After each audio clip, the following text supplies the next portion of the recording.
हम पाकिस्तान का किस्मत तब्दील करेंगे।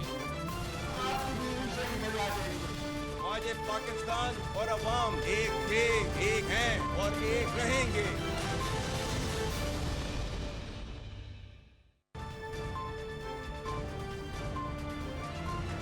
जी अस्सलाम वालेकुम। प्रोग्राम में आज दो तीन मुद्दात के हवाले से, दो तीन अहम टॉपिक्स के हवाले से डिस्कशन करेंगे, क्वेश्चंस को जनरेट करेंगे। सबसे पहले आज से इंतखाबी अमल का बाकायदा आगाज़ हो गया है और अब कुछ 54, 53, 52 के करीब दिन हैं जो कि पॉलिटिकल पार्टीज़ के पास रह गए हैं, जिसमें वो अपनी टिकटों की तकसीम भी कर सकती हैं, अपने कैंडिडेट्स भी फाइनल कर सकती हैं, उम्मीदवार फाइनल हो सकते हैं, फिर उसके बाद इलेक्शन कैंपेन हो जाएगी, आवाम को रिझाने का सिलसिला, उनसे वोट मांगने का सिलसिला शुरू हो जाएगा, हत्ता कि 8 फरवरी 2024 का दिन आ जाएगा जिस दिन पाकिस्तान में आम इंतखाबात होने हैं। लेकिन आज से इंतखाबी अमल का जैसे ही गहमा गहमी का मज़ीद इजाफा हुआ है, वैसे वैसे इलेक्शन के प्रोसेस के ऊपर जो एतराज़ात हैं, जो तहफ़्फ़ुज़ात हैं, जो सवालात हैं, वो मज़ीद शिद्दत के साथ बढ़ रहे हैं, ख़ासतौर पे पाकिस्तान तहरीक इंसाफ की जानिब से। और अब सिर्फ पॉलिटिकल पार्टी की हद तक नहीं रही, मुल्क की 3 बड़ी वकला तंजीमें हैं। पाकिस्तान बार काउंसिल जो पूरे पाकिस्तान के वकीलों की नुमाइंदगी करती है, सुप्रीम कोर्ट बार एसोसिएशन और Sindh high court bar association. इन 3 बड़ी वकीलों की रिप्रेजेंटेटिव बॉडीज़ ने ना सिर्फ चीफ इलेक्शन कमिश्नर से मुस्ताफ़ी होने का मुतालबा कर दिया है, बल्कि इलेक्शन कमीशन पर तहफ़्फ़ुज़ात खड़े कर दिए हैं और इलेक्शन के प्रोसेस पर एतराज़ात उठाने शुरू कर दिए हैं।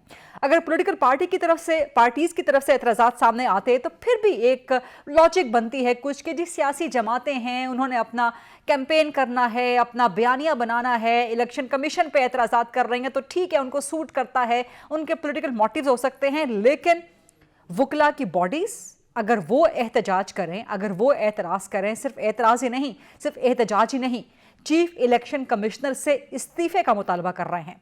सो इस बड़े डेवलपमेंट से इलेक्शन का जो प्रोसेस है, इंतखाबी अमल जो है जिसका आज से बाकायदा आगाज़ हुआ है, क्या वो मुतनाज़ा नहीं हो जाता? क्या इस किस्म का इलेक्शन प्रोसेस तमाम पॉलिटिकल पार्टीज़ को काबिल कबूल होगा? क्या इस किस्म का इलेक्शन प्रोसेस पाकिस्तान में इस्तेहकाम जन्म दे सकता है, पाकिस्तान में इस्तेहकाम आ सकता है? ये बुनियादी सवालात हैं जिन पे आज हम प्रोग्राम में जवाब ढूंढने की कोशिश करेंगे।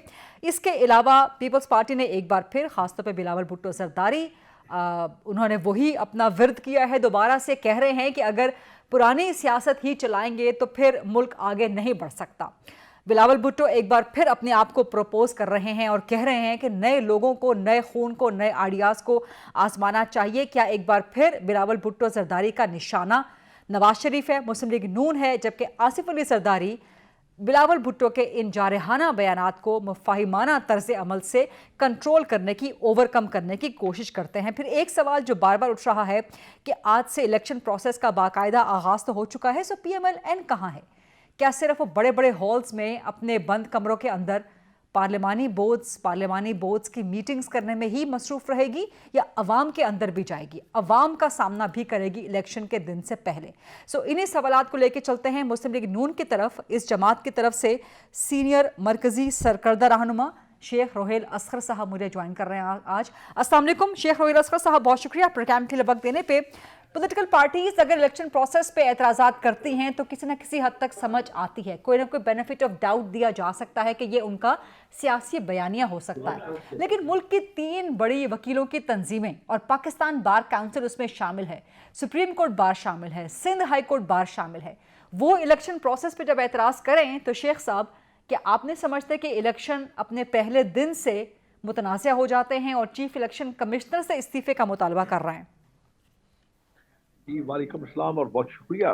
ज़रीदा बात यह है कि मुझे इस मामले में कुछ ज्यादा नहीं कहना। मुझे ये नहीं समझ आ रही कि इनका स्टेक क्या है। मैं उनको तनकीद का निशाना नहीं बनाता और ना बनाना चाहता हूँ, ना ही मैं कोई ऐसी बात करना चाहता हूँ जिससे उनके शान शान ना हो या उनके मजाज पे ग्रां गुजरे। शेख रोहेल साहब, आप कह रहे हैं कि वकीलों का कोई स्टेक नहीं है, वो ना 3 में है ना 13 में है इंतखाबी अमल में? मैं ये नहीं कह रहा। वोटर जरूर है लेकिन वो किसी सियासी जमात को रिप्रेजेंट नहीं कर रहे, वो एक अपनी उनकी एक मुस्तकिल एक अपनी एक फोरम है और उस फोरम को रिप्रेजेंट करते हैं। जैसे आपने इरशाद फरमाया सुप्रीम कोर्ट बार एसोसिएशन और सिंध बार एसोसिएशन और इंटरेस्टिंगली सिंध हाई कोर्ट बार। इंटरेस्टिंग शेख रोहिल साहब, जो सुप्रीम कोर्ट बार की बॉडी है वहां पर तो आजम नजीर तारड़ साहब के उनका तोती बोलता है, वो तो उनकी हामी जो है वो बॉडी है। नहीं, ऐसा कुछ नहीं है। हाँ। मतलब जो वहां पे बॉडी है या जो जहाँ पे साहब हैं, अब उनको इतराज किया है, किस बात पे इतराज? वैसे तो आपको पता है जनरल इलेक्शंस हो तो उस पे फिर हर कोई इतराज करता है, हर कोई चाहता है कि वो जीत के सामने आए, और अगर वो नहीं जीतता तो उसको कभी भी वो कंधा पेशानी से उसको तस्लीम नहीं करता। बड़ा दिल चाहिए ना, अगर आप सर शेख रोहेल साहब, वकील इस मुल्क में जमहूरियत के एक कस्टोडियन के तौर पे सामने आते हैं, इसलिए गरीदा मैं डेमोक्रेटिक प्रोसेस के कस्टोडियन के तौर पे सामने, रूल ऑफ लॉ। नहीं, मैं मेरी बात गुजारिश सुन लीजिए ना जी। एक आपको पता होगा एक वकला की तहरीक चली थी जिसने वो क्या था, वो आपका चीफ जस्टिस जिसको बहाल कराने के, फिर आप लोगों ने बहाल करवाया था, नाम तो आपको याद होगा ना, इफ्तिखार चौधरी साहब का, उसका नाम भूल गए आप? याद है ना? हाँ, भूले तो नहीं हो आप, वो भी याद है। उसको बहाल कराने के बाद थोड़ी देर बाद उनके खिलाफ भी शुरू हो गया था, बहाल शुरू हो गया था। हाँ। इसलिए मेरा सर बहाल तो नवाज शरीफ साहब करवाने निकले थे, और फिर बाद में इफ्तिखार चौधरी साहब के बारे में अब नून लीग। गलती किससे नहीं होती, इंसान गलतियों का पुतला है। आप कह रहे हैं कि इफ्तिखार चौधरी की बहाली के लिए तहरीक नून लीग की गलती थी? जी मैं दर्ज कर रहा हूँ, और वक्त ने साबित किया कि आपने चूंकि उसके खिलाफ किया गया था, उसको मिलाइन किया गया, उसको उठा के बाहर फेंक दिया गया, उस वक्त ये बात दुरुस्त थी उस हद तक।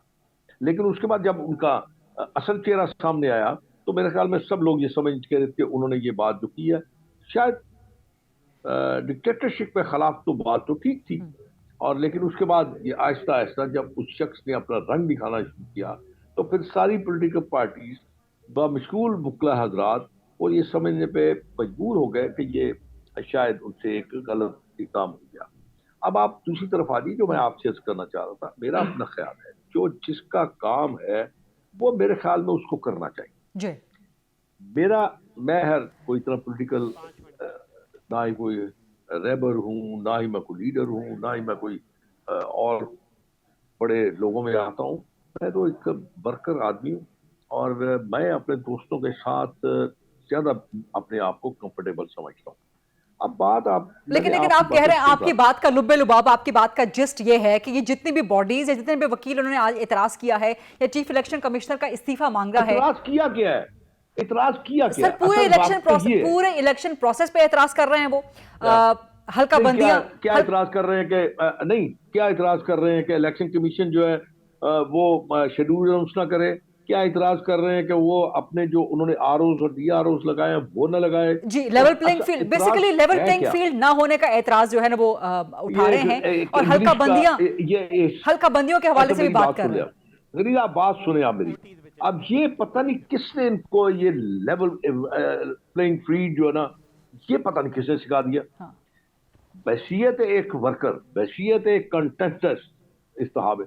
मुझे तो कहीं ऐसा कुछ नजर नहीं आ रहा कि मैं किसी को ये कहूं कि मुझे प्लेइंग फील्ड नहीं। भाई आपके वोटर्स ने आपको ये फील्ड मुहैया करनी, और पता नहीं सर पीपल्स पार्टी को भी एतराज है लेवल प्लेइंग फील्ड ना मिलने का, और खास तौर पे पीटीआई को है। आप इस वक्त लाहौर में बैठे हुए हैं, सो ये बताएं कि पंजाब में पाकिस्तान तरीके इंसाफ कहती है कि हमें जलसे नहीं करने दिए जाते, हमें वर्कर्स कन्वेंशन नहीं करने दिए जाते, पुलिस वहां पे आ जाती है, बंदे उठा लेती है, कुर्सियां उठा लेती है, तो ये लेवल प्लेइंग फील्ड है क्या सर? आपके पास कैमरा मौजूद है, आपके पास मेरे ख्याल में शायद आप माइक भी आपके पास होगा। अब कहीं वो करें तो सही जलसा, या जलसे की इजाजत ले ले। देखिए एक बात ध्यान में रखें कि अगर आपने को पब्लिक गैदरिंग करनी है तो उसके लिए आपको, अगर ओपन पब्लिक गैदरिंग करनी है तो उसके लिए आपको एक इजाजतनामा जरूरी है। इजाजतनामे का मतलब है जब आप इजाजत देते हैं तो उसको law and order situation maintain करना उस वहाँ की जो एडमिनिस्ट्रेशन है उसका काम है। खुदा न खास्ता आप बगैर पूछे कहीं एक पब्लिक गैदरिंग करते हैं, वहां पे खुदा न खास्ता कोई मिसहैप हो जाए तो उसका जिम्मेदार कौन होगा? अब फिर सर आप पाकिस्तान कहेंगे तहरीक जी, इंसाफ का administration ने मौकिफ आपका ये साथ है नहीं कि दिया। उनको इजाजत ही नहीं दी जाती, और खैबर पख्तूनख्वा में जहां क्या इजाजत मिलती भी है वहां पर भी उनके बंदे। अच्छा सर, इसका जरा एक कुछ ढूंढने की कोशिश करते हैं। जब आप इस वक्त लाहौर में बैठे हैं ना सर? जी जी, मैं बैठा हूँ। लाहौर में पाकिस्तान तहरीक इंसाफ का पूरे पंजाब में क्लेम है, बट खास तौर पर लाहौर में उनका क्लेम है कि अगर हम यहाँ पर वकीलों को टिकट दे दें तो नून लीग की जमानत जब्त हो जाएगी। आप बताएं लाहौर में नून लीग की सिचुएशन क्या है? अगर आप ये बातें नहीं करेंगे ना, तो फिर आप कौन सुनेगा? कोई आपकी बात मानेगा? कोई आपके साथ चलेगा? हाँ। तो ये जो बातें हैं ना, ये मैं 79 में काउंसिलर का इलेक्शन लड़ रहा था, तो तब मैं ये बातें किया करता था कि मैं तुम्हारी जमानत जब्त करा दूंगा, मैं तुम्हारी पता नहीं क्या क्या, क्योंकि एक ज्वाली भी थी और अल्फाज भी ऐसे अदा होते थे। मुझे तो अब इनकी बातें सुन के ना, तो मुझे अपनी जवानी याद आ जाती है कि मैं जब काउंसिलर का इलेक्शन लड़ता तो इस किस्म की बातें करता था, इस किस्म की तकरीरें करता था। आप कह रहे हैं कि पाकिस्तान तहरीक इंसाफ किसी सूरत हरीफ ही नहीं है लाहौर में नून लीग की? मैंने ये कतई बात नहीं की, मैंने अल्फाज की बात की है। हाँ। ये तो जब मैदान सजेगा, जब लोग आएंगे, जब आपके कैंडिडेट आएंगे, जब आप किसी वकील को टिकट देंगे, तो वकील आए तो सही ना, मैदान में तो आए, फिर उसके बाद देखेंगे अब क्या करते हैं आप। ये फैसला अवाम ने करना होता है, किसी वकील ने या किसी सियासतदान ने फैसला नहीं करना। ठीक है, बहुत बहुत शुक्रिया शेख रोहिल असगर साहब प्रोग्राम में आज हमसे गुफ्तगू करने के लिए। एक छोटी सी ब्रेक लेते हैं और ब्रेक के बाद जब वापस आएंगे, सियासत में एक नया ट्रेंड मुतारिफ हो गया है वर्चुअल जलसे का, ऑनलाइन जलसे का, डिजिटल इनकलाब का। ये टर्म खैर हम पहले भी सुनते रहे हैं, डिजिटल इनकलाब, लेकिन अब वाकई सियासी जलसे ऑनलाइन होने शुरू हो गए हैं। पाकिस्तान तहरीक इंसाफ ने इसका आगाज़ किया है। पीटीआई का वर्चुअल जलसा कामयाब था, नाकाम था? ये ट्रेंड कामयाब रहेगा, नाकाम रहेगा? क्या इस ट्रेंड को एडॉप्ट करते हुए आप ज़मीन पर हकीकी रिजल्ट्स हासिल कर सकते हैं इलेक्शंस के हवाले से? इस पर डिबेट करेंगे interestingly after a short break. Stay with us. जी, welcome back after the break.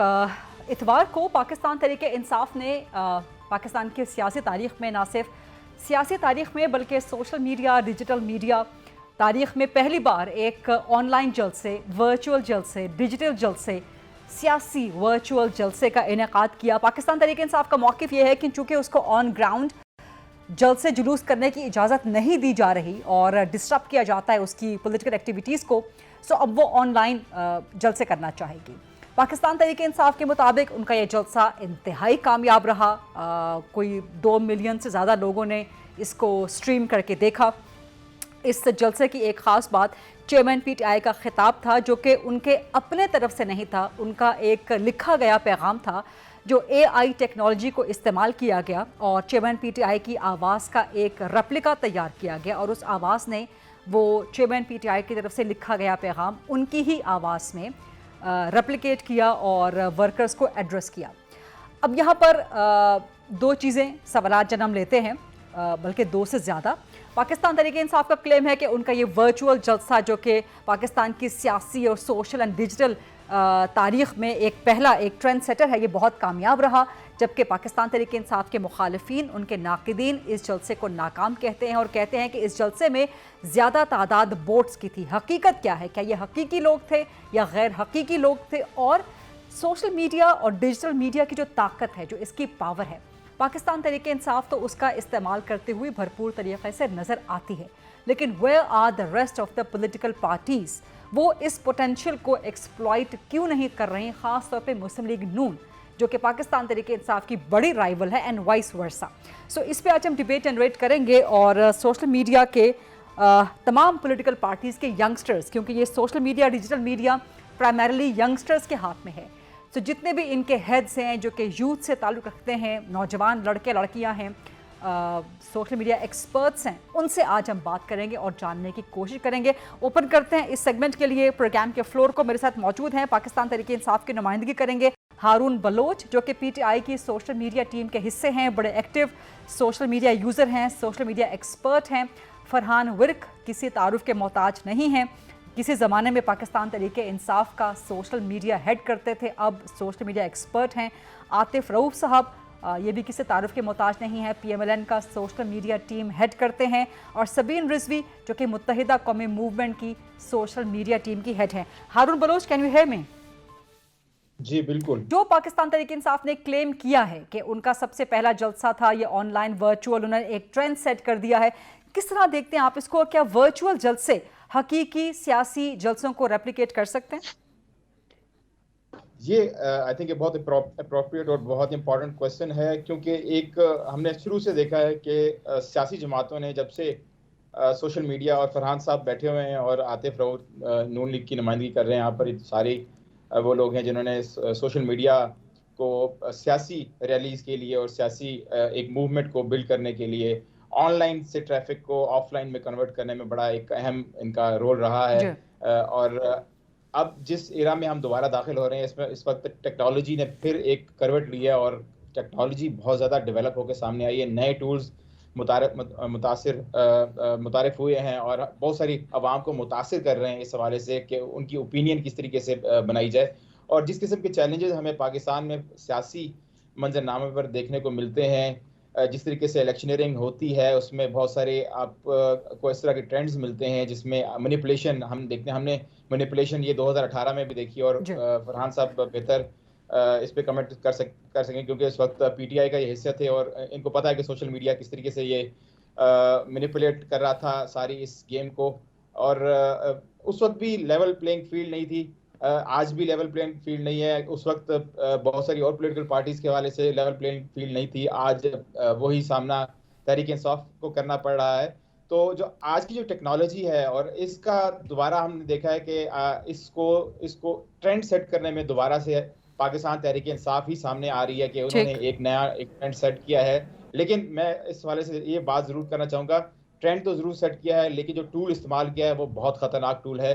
Artificial intelligence का जो टूल है वो उसके जो डेफिनेटली उसके ब्राइट साइड्स हैं लेकिन डार्क साइड ज़्यादा हैं। अब ये देखें कि ये एक इंटेंशन से ये यूज़ किया गया है। इमरान खान की एक तकरीर, उनका एक जो इक़्तिबास है उसको आर्टिफिशियली या सिंथेटिक मीडिया के जरिए उसको जनरेट करके जो आवाम को टारगेट किया गया है, ये तो एक सोची समझी और एक प्लानिंग के साथ की ये चीज़। लेकिन आप ये सोचिए कि यही टूल जो कि आसानी से अवेलेबल है आजकल, कोई भी इसको एक्सेस कर सकता है, किसी भी पॉलिटिकल पार्टी के लीडर की वीडियो क्रिएट करके उसकी डीप फेक क्रिएट करके और इसकी ऑडियो को क्रिएट करके कुछ भी उसके मुंह से बुलवाया। जैसा आम आवाम की इतनी कैपेसिटी नहीं है, इवन के मीडिया की भी इतनी कैपेसिटी नहीं है कि वो इस तरह के जो आर्टिफिशियल इंटेलिजेंस या सिंथेटिक मीडिया से जनरेट किए गए मैसेजेस हैं उनको डीबंक कर सके। आवाम किसी भी किस्म की मैसेजेस जो AI से जनरेट हो सकती है वो उसका खासा तो ये जो चेयरमैन PTI की आवाज का एक रेप्लिका तैयार किया गया AI के जरिए, आप इसको वेलकम करने के बजाय आप इस पे एप्रीहेंशंस कास्ट कर रहे हैं? बिल्कुल, इसके बहुत ज़्यादा, क्योंकि हमें पता है कि इसके जो नेगेटिव इम्प्लीकेशंस हैं वो बहुत ज़्यादा है हमारे। ठीक है, उस पर बात कर लेते हैं, नेगेटिव इम्प्लीकेशंस पे आगे चल के बात कर लेते हैं। फरहान रिक साहब, आप एक ज़माने में पाकिस्तान तहरीक इंसाफ का सोशल मीडिया टीम हेड करते रहे हैं, so you are through the thick and thin, आपको पता है कि चीज़ें किस तरह ऑपरेट करती हैं। और आपका शायद ये क्लेम है, correct it if this is wrong, कि जो PTI का वर्चुअल जलसा था वहाँ पे हकीकी लोग मौजूद नहीं थे, बोट्स थे। इज इट राइट और रॉन्ग? जी, मेरा क्लेम एग्जैक्टली ये नहीं था। मेरा क्लेम ये है कि हम डिटरमिन नहीं कर सकते कि आप किसी के वर्चुअल जलसे में जो लोग मौजूद हैं वो असली हैं या नकली हैं। और तहरीक इंसाफ दौर में चूंकि हमने खुद भी सारा ऑपरेट किया है तो इसलिए हमें नजर आता है कि उस दौर में बेशुमार बॉट्स का इस्तेमाल किया जाता था। यहाँ पर जैसे आपने शुरू में भी एक बात की मुस्लिम लीग नून के हवाले से कि बाकी पार्टियां इतनी एडवांस नहीं, मैं गुरिदा आपको एक फैक्ट बताना चाहता हूँ कि जो शख्स इस वक्त तहरीक इंसाफ की सोशल मीडिया टीम को हेड कर रहा है, 2010 में उस शख्स ने यूनाइटेड स्टेट सीक्रेट सर्विस में इलेक्ट्रॉनिक क्राइम्स टास्क फोर्स में काम किया। तो किसकी बात कर रहे हैं? किसकी बात कर रहे हैं आप? मैं जिब्रान इलियास साहब की बात कर रहा हूं। आप अभी भी इंटरनेट पर जाएं, गूगल करें, उनकी CV, उनकी लिंक्डइन प्रोफाइल आपके सामने आएगी, उसमें लिखा होगा कि ये शख्स यूनाइटेड स्टेट सीक्रेट सर्विस की इलेक्ट्रॉनिक क्राइम्स टास्क फोर्स का हिस्सा रहा है। तो एक तरफ अमेरिकी और यूनाइटेड स्टेट सीक्रेट सर्विस और CIA किस्म की इंटेलिजेंस एजेंसियां और दूसरी तरफ ये पाकिस्तान के बेचारे आम नौजवान हैं। तो मैं समझता हूं कि बाकी पार्टियों के लिए इनका मुकाबला करना इतना आसान नहीं। They are leap years ahead. और इसकी वजह ये अच्छा, गूगल पर तो कोई भी जाके किसी भी किस्म के बारे में, मेरे बारे में हजारा किस्म की गलत बेबुनियाद चीजें वहां पे डाली हुई हैं।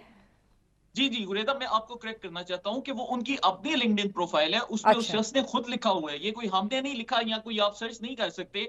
उस शख्स की अपनी बायो, वो जिन इदारों में काम करते हैं उन इदारों पे उसकी सीवी अच्छा। मौजूद है, अच्छा। और उस सीवी में लिखा हुआ है कि वो शख्स यूनाइटेड स्टेट सीक्रेट सर्विस के लिए काम कर रहे हैं। ये उसका अपना क्लेम है और उसने अपने अकाउंट पर खुद मेंशन किया है। तो जब आपके मुकाबले में इस तरह के लोग हों तो ये चीजें बड़ी मुश्किल हो जाती हैं। जहां तक इनके वर्चुअल जलसे का ताल्लुक है, जब इन्होंने वर्चुअल जलसे का ऐलान किया, उसके साथ ही हमने भी वर्चुअल जलसे का ऐलान किया। एक ही वक्त में इमरान खान के अकाउंट पर 40,000 लोग उनकी ट्विटर स्पेस सुन रहे थे, और हमने जिस अकाउंट का इस्तेमाल किया साकिब खान का, उस पे सिर्फ 5,000 फॉलोअर्स हैं, और उस अकाउंट पे 26,000 लोग उसी वक्त ट्विटर स्पेस सुन रहे थे। ठीक। तो जिस तरीके से वो 40,000 लोग एक वक्त में लेके आए, हमने भी 26,000 लोग लाकर उनको दिखा दिया कि आप लोग देखेंगे वर्चुअल स्पेस पे तो इस तरीके से भी हम लोग। अच्छा, यानी कि आप कह रहे हैं कि जो आपने स्पेस किया, जो आपने जलसा किया, उसमें बोट्स थे? नहीं, मैं ये नहीं कह रहा। हाँ। मैं ये कह रहा हूं कि अगर वो 40,000 लोग लेकर आ सकती हैं, तो अगर पाकिस्तान में इंटरनेट की बंदिश ना होती, हाँ। तो हम 26,000 लोगों की बजाय एक ही वक्त में 1.5 लाख 2 लाख लोग ले आते और उनको शिकस्त दे देते। बस वो इंटरनेट के कुछ मसले मसाइल की वजह से अच्छा। हम उनको शिकस्त नहीं दे इस सकते। पे फरहान साहब, इस पे मजीद भी बजरा बात करते हैं। आतिफ रऊफ साहब, आपकी तरफ आते हैं। पाकिस्तान तहरीक इंसाफ का बहरहाल क्लेम है कि उन्होंने एक कामयाब वर्चुअल ऑनलाइन जलसा कर दिया। बोट्स थे, हकीकी लोग थे, वो एक सेपरेट डिबेट है। लेकिन बहरहाल ट्रेंड सेटर नजर आती है पाकिस्तान तहरीक इंसाफ। क्या वजह है कि मुस्लिम लीग नून लैग बिहाइंड करती है जब सोशल मीडिया के या डिजिटल मीडिया की पावर को यूज करने की बात आती है? आतिफ रऊफ साहब, क्या आप सुन रहे हैं मुझे? रीदा, ऐसी बात नहीं है। पीएमएल एक वाहिद जमात है। आपको आवाज आ रही है? जी आ रही है, आप कहिए, कंटिन्यू कीजिए। ओके रीदा, मेरा क्लेम ये है कि जो पाकिस्तान के अंदर जितनी भी सोशल मीडिया तंजीमें काम कर रही हैं किसी भी पोलिटिकल पार्टी की, वो आपको कहीं ना कहीं कुछ ना कुछ क्लेम करती हुई नजर आएंगी, जिस तरह इन्होंने ऑनलाइन जलसा किया है। और स्पेस कहा है कि स्पेस के अंदर लोगों को लाना, फेक लोगों को लाना कोई इतना मुश्किल नहीं है आजकल के दौर में।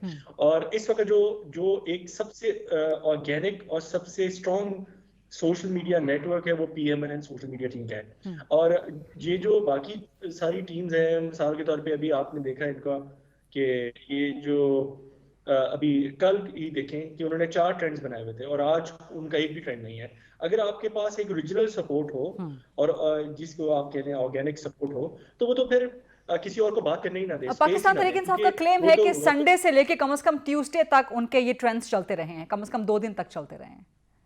आज क्यों नहीं चल रहे? फिर वो आज क्या, ये जो सोशल मीडिया ट्रेंड्स की भी एक शेल्फ लाइफ होती है ना। नहीं, आप उसको, ये नए ट्रेंड्स चलाते रहते हैं।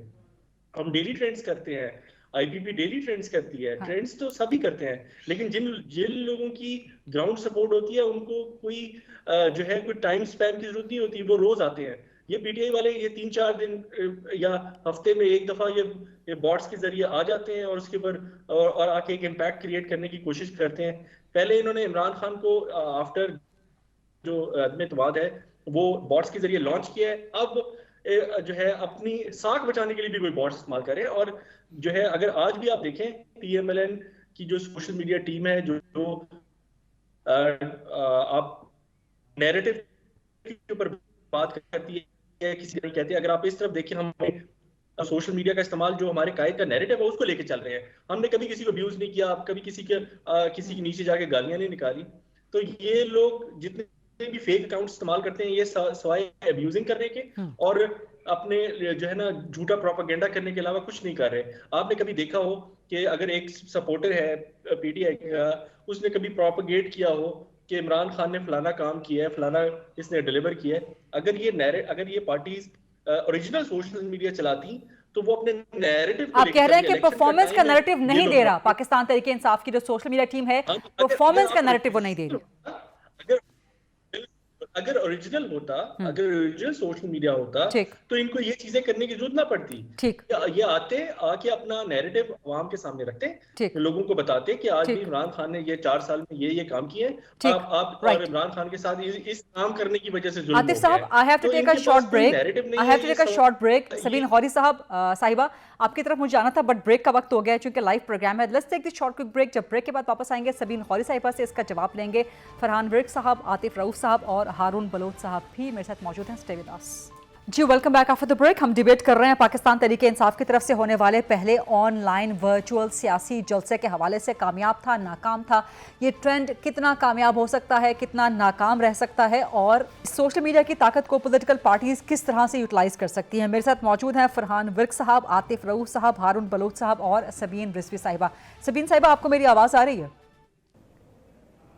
जी बिल्कुल। अच्छा, आपके नज़दीक जो पाकिस्तान तहरीक इंसाफ एक नया ट्रेंड लेके आई है, उनके अपने मुताबिक पॉलिटिकल स्पेक्ट्रम में वर्चुअल ऑनलाइन डिजिटल जलसे करवाने का, ये कितना कामयाब है और क्या ये नया ट्रेंड बाकी पॉलिटिकल पार्टीज़ अडॉप्ट कर सकती हैं? और MQM की सोशल मीडिया टीम हमें इतनी माठी, इतनी हल्की क्यों नज़र आती है, बावजूद इसके कि IT की मिनिस्ट्री आपकी पार्टी के पास कुछ दफ़ा रही भी है?